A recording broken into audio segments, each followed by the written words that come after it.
ঢাকা শহরের ব্যস্ত জীবনের ভিড়ে এক মানুষ আছেন যিনি সবসময় মানুষের পাশে থাকেন। তিনি জনাব মকবুল ইসলাম খান টিপু ভাই। তার সহজ সরল ব্যবহার, দরদি মন আর অদম্য সাহস তাকে সমাজে আলাদা করে তোলে।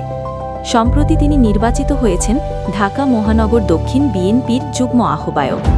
এই আনন্দের মুহূর্তে তেলেগু বুগি উগি ম্যানেজমেন্ট কমিটি পক্ষ থেকে জানায় শারদীয় দুর্গাপূজার আন্তরিক শুভেচ্ছা। শুধু রাজনৈতিক পদ নয়, টিপু ভাইয়ের পরিচয় আরও বড়। তিনি ছিলেন তেলেগু সমাজের দুঃখে, কষ্টে, সংকটে এক নির্ভরযোগ্য সহযাত্রী। যখন মানুষ ভরসার হাত খুঁজেছে, তখনই তিনি পাশে দাঁড়িয়েছেন। এই কারণেই সমাজের মানুষ তাকে ভালোবাসে, সম্মান করে। শুভেচ্ছার বার্তা যেন শুধু আনুষ্ঠানিকতা নয়, বরং মানুষের অন্তরের কৃতজ্ঞতা আর ভালোবাসার প্রতিচ্ছবি।